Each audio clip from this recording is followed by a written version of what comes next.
Anjali Bassett has just found out the hard way that being vigilant with your private information doesn't always protect you from identity theft and fraud. We're usually very careful with our personal data. We shred bills and documents that we no longer need. So it is disappointing that somehow this information has managed to find its way into the wrong hands. Cyber criminals just don't sleep. 365 days a year. All they're doing is looking for ways to steal your money. The government's Early Access Super Scheme lets Australians who've been hit hard by the COVID-19 economic crisis withdraw $10,000 from their superannuation this financial year and another $10,000 after July 1. But it's unwittingly opened up a honeypot of cash for criminals who've worked out how to hack into the system. The first sign that Anjali and her husband's super was under attack came in text messages from the tax office in late April, saying that a new link had been made to our MyGov accounts and that some details had changed. When they checked their account, they found that not only had their details been changed, but someone was trying to rob them. We discovered that there had been lodged applications for $10,000 of my super and almost $10,000 of my husband's super. We were both in shock. We couldn't understand how it could have happened so quickly. And there was another shock. The ATO had approved the applications, even though the couple were not even eligible for the early release super scheme. Despite this, the applications were approved in less than 12 hours.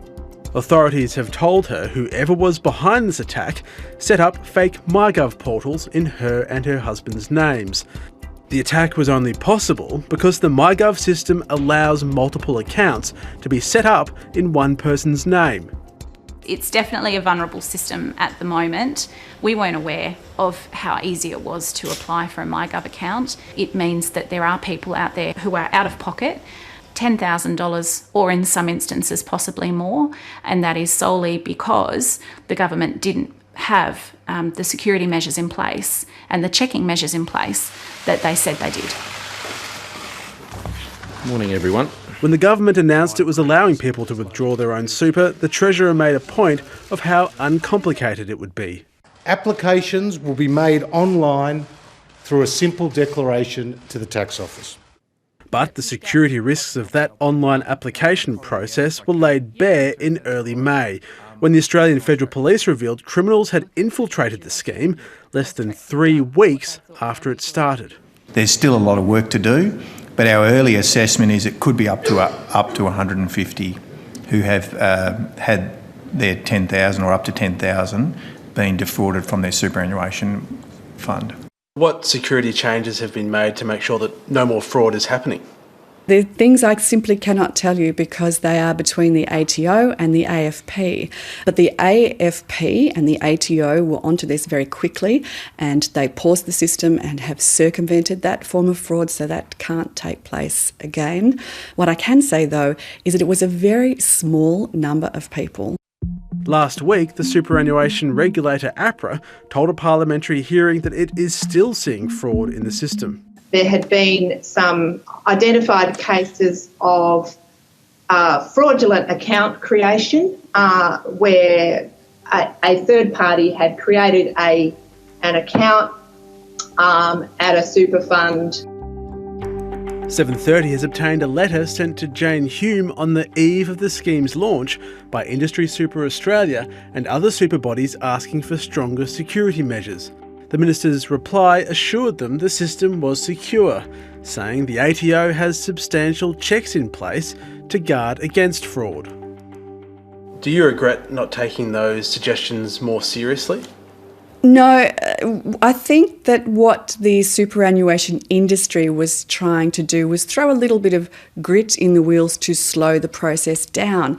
And yet at the time, what we were trying to do was grease the wheels to make sure that we could make the process of application easier for those Australians who wanted to access their own money when they needed it the most. I don't think we could at all be accused of attempting to hold up the rollout of this scheme The correspondence was set to make sure that we were looking after the interests of our members.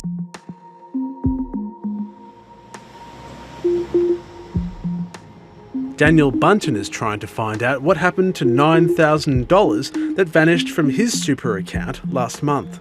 I had to take half the day off work just to contact everyone, including MyGov, the ATO, Essential Super, this local police station, the Australian Cybersecurity Commission, my tax agent. He's been told an earlier release super application has been lodged in his name. It appears a fraudster linked a fake MyGov account to his name. It's a shock because Daniel has no idea who got hold of his personal information to access his ATO portal, and he too is ineligible for the scheme. A couple of days later, Essential Super had given me a call just to find out a few more details and also to let me know that they'd recovered $5,700 of the funds stolen. But I still haven't seen anything come back into my superannuation balance. Essential Super has put the money back into Daniel's account after being contacted by 730, and in a statement said it has worked hard to reimburse him as quickly as possible. But there may be other victims waiting for their money to be returned, as the government and the super funds fight it out to see who's liable. It really depends on where the liability sits. It may sit with the relevant agency, it may sit with the trustee of the super fund. Angelie Bassett and her husband managed to stop the $20,000 leaving their accounts by quickly contacting their super funds. But she wants the government to do more to stop others being targeted. The approval wouldn't have happened so quickly if this was money in government coffers. When it came to releasing money that belongs to Australians that was in their superannuation funds, they seem to be pretty happy just to let that go without too many checks and balances in place. Hi, I'm Lee Sales. Thanks for watching this story. If you'd like to watch more of 730's stories, they are on the left of your screen. And tap on the button below to subscribe and get the latest from ABC News.